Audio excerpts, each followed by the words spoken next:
एक जंगल में एक टूनी नाम की चिड़िया अपने पति के साथ रहा करती थी और उसका पति बाजार में सब्जी बेचने का काम किया करता था। उसी से उनके घर का गुजारा होता था। और एक दिन उसका पति दुकान पर जाता है, लेकिन पूरा दिन हो जाता है उसकी दुकान पर कोई ग्राहक नहीं आता। फिर वो बेचारा परेशान होकर वापस अपने घर आ जाता है। उसके आने के बाद उसकी पत्नी उससे पूछती है, अरे आज क्या हो गया?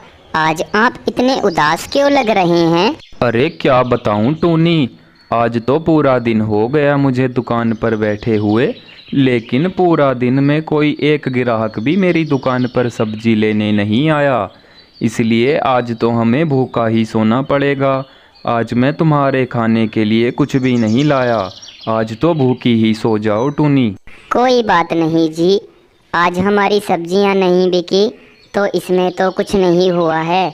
आज मैं भूखी ही सो जाऊंगी। जो भी होता है अच्छे के लिए ही होता है।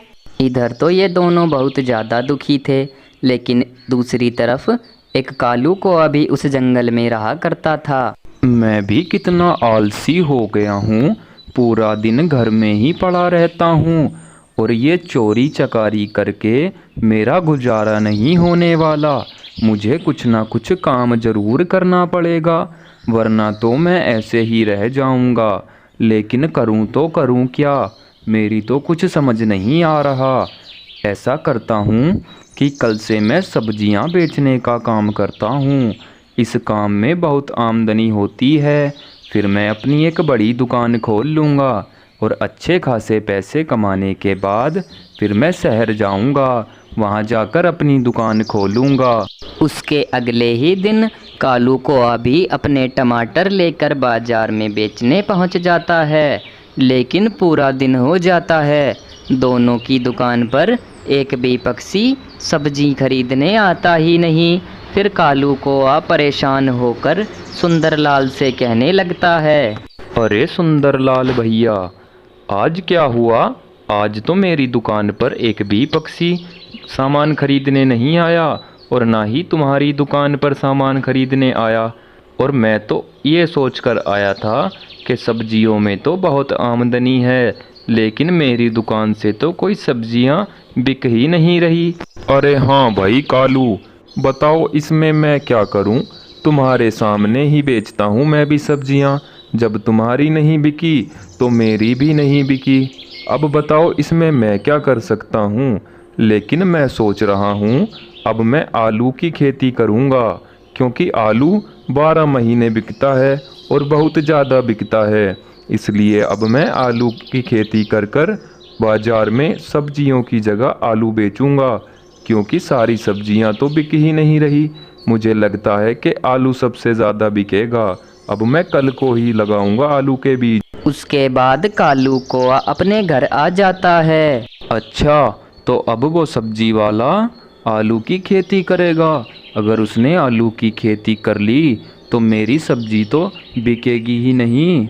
मुझे कुछ ना कुछ करना पड़ेगा, लेकिन करूं तो करूं क्या, मेरी समझ नहीं आ रहा। ऐसा करता हूं कि मैं उसके लिए कल कुछ खाने के लिए ले चलता हूं।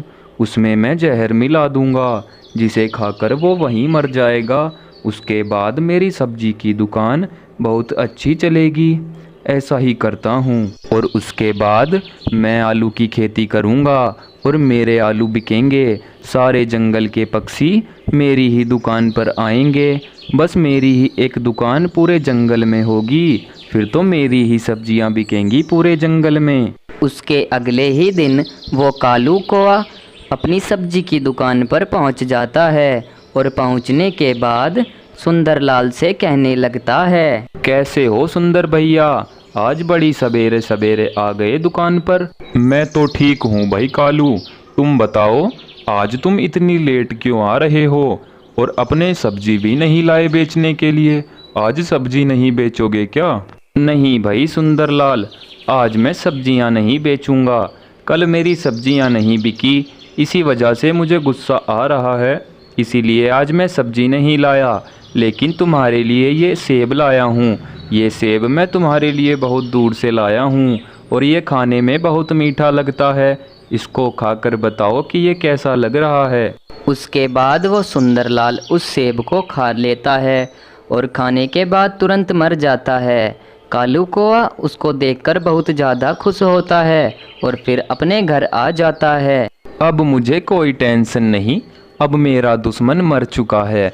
अब मैंने उस सब्जी वाले को मार दिया है। अब मेरा काम बहुत अच्छा चलेगा। अब तो मैं कल को सारी सब्जियां भरकर लेकर जाऊंगा बेचने, और अब तो पूरे जंगल में मेरा ही काम चलेगा। अब कल सुबह ही सारी सब्जियां भर लूंगा मैं। उसके बाद टूनी चिड़िया अपने पति की दुकान पर आती है। अरे ये क्या हुआ? मेरे पति को किसने मार दिया?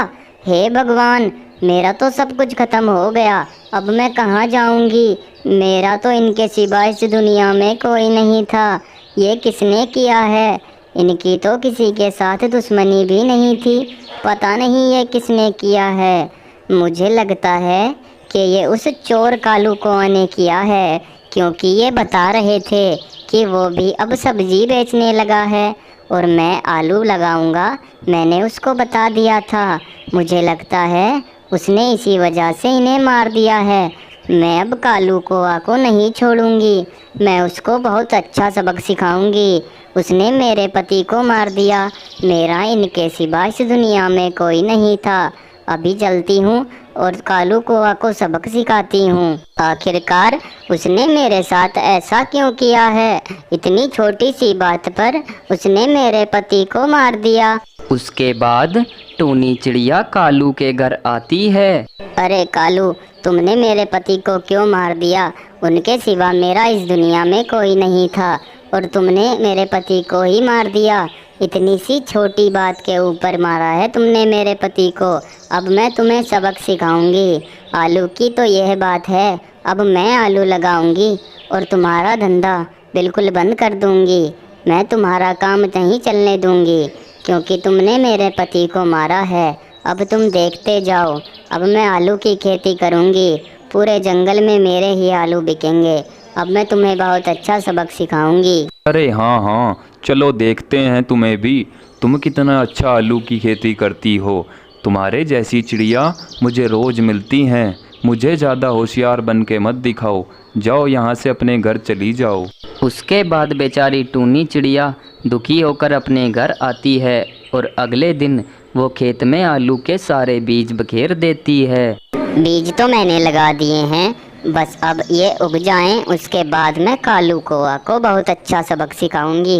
हे भगवान, मेरा साथ देना। बस कुछ दिनों बाद इन बीजों में से पौधे निकल आएंगे। उनके बाद मैं उस आलू को बेचकर अच्छे खासे पैसे कमाऊंगी और उस कालू कौआ को अच्छा सबक सिखाऊंगी। उसके कुछ ही दिनों बाद टूनी के खेत में बहुत अच्छी फसल लहरा रही थी। उन पर बहुत ही अच्छे आलू आए थे और बहुत ही मोटे मोटे आलू थे।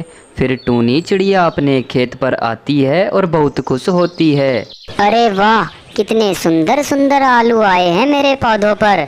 अब तो मैं इनको भर लेती हूँ और घर ले चलती हूँ और कल सुबह बाजार जाकर इनको बेच आऊँगी। अब मैं देखती हूँ कि कालू कौआ की दुकान कैसे चलती है। उसने मेरे साथ बहुत बुरा किया था। उसने मेरे पति को मार दिया था। अब जल्दी चलती हूँ इन आलूओं को लेकर। उसके अगले ही दिन टूनी चिड़िया सारे आलू भरकर बाजार पहुंच जाती है और उसकी दुकान पर बहुत दूर दूर से ग्राहक भी आने लगते हैं। टूनी चिड़िया की दुकान बहुत अच्छी चलने लगी थी। उसकी बिक्री भी बहुत अच्छी हो रही थी और इधर टूनी की दुकान तो अच्छी चल रही थी, लेकिन दूसरी तरफ कालू कौआ की दुकान पर कोई ग्राहक सब्जी लेने भी नहीं जा रहा था और कालू कौआ का पूरा धंधा चौपट हो गया था। टूनी ने जैसा कहा था बिल्कुल वैसा ही करके दिखा दिया था। उसने कालू का पूरा धंधा चौपट कर दिया था और उसके बाद टूनी चिड़िया खुशी खुशी अपने घर में रहने लगी थी। दोस्तों, आपको ये स्टोरी कैसी लगी हमें कमेंट करके ज़रूर बताएं। एक बार की बात है, जंगल में बारिश का मौसम शुरू होने वाला था। इसी वजह से सारे पक्षी बहुत ज़्यादा परेशान हो रहे थे। और दूसरी तरफ एक टूनी नाम की चिड़िया भी बहुत ज़्यादा परेशान थी कि मेरे पास तो अच्छा सा घर नहीं है। बारिश का मौसम शुरू होने वाला है और मेरे पास कोई अच्छा सा घर भी नहीं है जिसमें मैं बारिश में बच सकूं। ऐसा करती हूँ, सरपंच जी के पास चलती हूँ, कुछ पैसे ले आऊँगी। उन पैसों से एक अच्छा घर बना लूँगी और बाद में मैं सरपंच जी के सारे पैसे वापस कर दूँगी। अब चलती हूँ, अब ज़्यादा देर नहीं करती मैं। उसके बाद टूनी चिड़िया सरपंच के घर में पहुंच जाती है। आओ टूनी आओ, आज कैसे आना हुआ मेरे घर पे? क्या बताऊं सरपंच जी, बारिश का मौसम आने वाला है और सभी पक्षी अपना अपना घर बना रहे हैं और मेरे पास तो पैसे भी नहीं है अच्छा घर बनाने के लिए। इसीलिए मैं आज आपके पास आई हूँ। कृपया करके मुझे कुछ पैसे दे दें, मैं आपके पैसे वापस कर दूंगी। अच्छा तो ये बात है, तुम पैसे लेने यहाँ आई हो। मैं तुमको पैसे तो नहीं दे सकता टूनी चिड़िया, क्योंकि मैंने इस बार कुछ अच्छा सोचा है। मैंने सोचा है क्यों ना इस बार एक प्रतियोगिता करवाई जाए।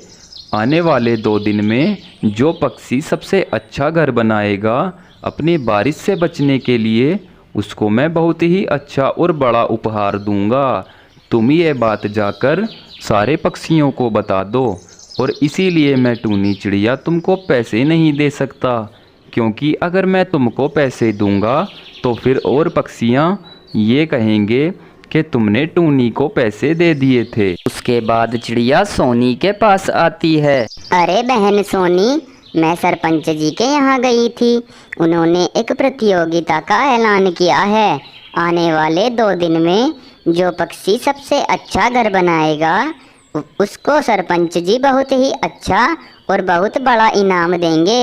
बस यही बताने मैं तुम्हारे घर आई थी बहन। उसके बाद टूनी चिड़िया कालू कोए के घर जाती है। अरे कालू जी, मैं सरपंच जी के यहाँ गई थी और उन्होंने एक ऐलान किया है। ऐलान में उन्होंने कहा है कि जो पक्षी इस बार बारिश से बचने के लिए सबसे अच्छा घर बनाएगा उसको सरपंच जी बहुत ही अच्छा इनाम देंगे। बस यही बताने मैं आई थी तुम्हारे घर। अरे वाह टूनी चिड़िया, ये तो बहुत अच्छा ऐलान है हम पक्षियों के लिए। अब तो इस प्रतियोगिता में मैं भाग जरूर लूँगा। और अच्छा हुआ कि तुम मेरे घर मुझे इस प्रतियोगिता के बारे में बताने आ गई। अब तो मैं इसमें ज़रूर भाग लूँगा और देख लेना, इस बार तो मैं जीतूँगा। सरपंच जी मुझे ही विजयी बनाएंगे इस प्रतियोगिता का। कालू कोए की इतनी बात सुनकर टूनी चिड़िया कालू कोए से कहती है, कालू जी, इस बात का पता तो 2 दिन के बाद ही चलेगा। पहले ऐसे नहीं कहना चाहिए। इस बात का पता आपको 2 दिन बाद चल जाएगा, कौन जीतेगा और कौन नहीं। अब जरा मैं चलती हूँ, मुझे बहुत देर हो रही है।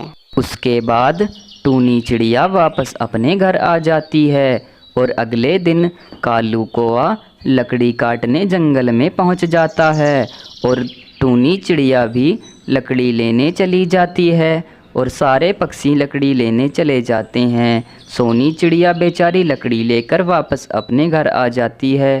टूनी चिड़िया को जंगल में लकड़ियाँ नहीं मिलती, वो बहुत परेशान होकर वापस घर आती है। लगता है मेरा नसीब ही खराब है। सरपंच जी ने भी पैसे नहीं दिए और लकड़ी लेने गई तो जंगल में लकड़ियाँ भी नहीं मिली। मेरी तो कुछ समझ नहीं आ रहा। अब मैं घर कैसे बनाऊंगी? ना ही मेरे पास पैसे हैं और ना ही मेरे पास लकड़ियाँ हैं। मेरी तो कुछ समझ नहीं आ रहा है। ऐसा करती हूँ कि घर में कुछ पेंट रखा हुआ है, मैं अपने घर में उसी पेंट को कर दूंगी और उस पेंट को करके मेरा घर बहुत ज़्यादा सुंदर हो जाएगा। क्या पता सरपंच जी उसके बाद मुझे ही इस प्रतियोगिता का विजयी बना दें। ऐसा ही करती हूँ, ढूंढ लेती हूँ वो पेंट का डब्बा कहाँ रखा हुआ है। 2 दिन में तो मैं सारा पेंट लगा दूंगी, उसके बाद देखती हूँ क्या होता है। उसके 2 दिन बाद ही कालू कौआ ने वहीं पर अपना घर बना लिया था। अरे वाह, मेरा घर तो सबसे अच्छा लग रहा है। अब मुझे इस प्रतियोगिता में विजयी बनने से कोई नहीं रोक सकता। मैंने बिल्कुल सूखी सूखी लकड़ियां लगाकर इतना सुंदर अच्छा घर बनाया है। अब तो सरपंच जी आएंगे और मेरे घर को देखकर सबसे पहले मुझे ही विजयी बना देंगे। अब तो मैं बहुत ज़्यादा अमीर हो जाऊंगा। सरपंच जी मुझे पैसे भी देंगे। और दूसरी तरफ सोनी चिड़िया ने भी घर बना लिया था और उसके बाद टूनी चिड़िया ने भी अपना एक बहुत ही सुंदर घर बनाकर तैयार कर लिया था। उसके बाद सरपंच जी कालू के पास आते हैं। आओ सरपंच जी आओ, और ये बताओ मेरा घर आपको कैसा लग रहा है सरपंच जी? अरे हाँ भाई कालू, तुम्हारा घर तो वाकई बहुत अच्छा लग रहा है, लेकिन अभी मुझे और पक्षियों के घर भी तो देखने हैं। तभी तो मैं बताऊंगा कि तुम्हारा घर सबसे अच्छा है या सबसे खराब है। तभी तो मैं किसी को विजेता बनाऊंगा। अभी जरा मैं और पक्षियों के घर भी देखकर आता हूँ कालू। उसके बाद सरपंच जी सोनी चिड़िया के घर देखकर आते हैं।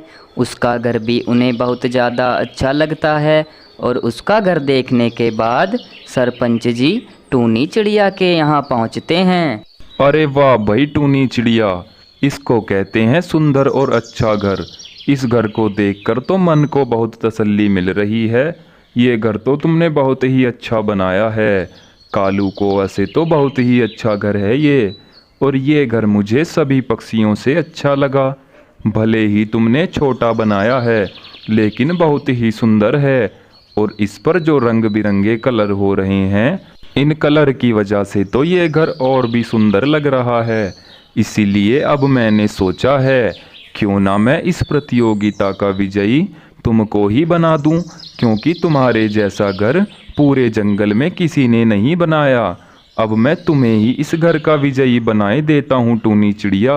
उसके बाद टूनी चिड़िया अपने घर आती है। अरे वाह, जैसा मैंने सोचा था ये तो बिल्कुल वैसा ही हो गया।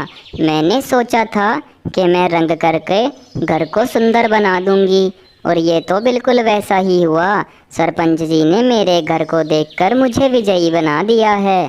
उसके बाद टूनी चिड़िया खुशी खुशी अपने घर में रहने लगती है। दोस्तों, कैसी लगी आपको ये वीडियो? हमें कमेंट करके ज़रूर बताएं, और कमेंट में ये भी बताएं कि आपको टूनी का घर कैसा लगा।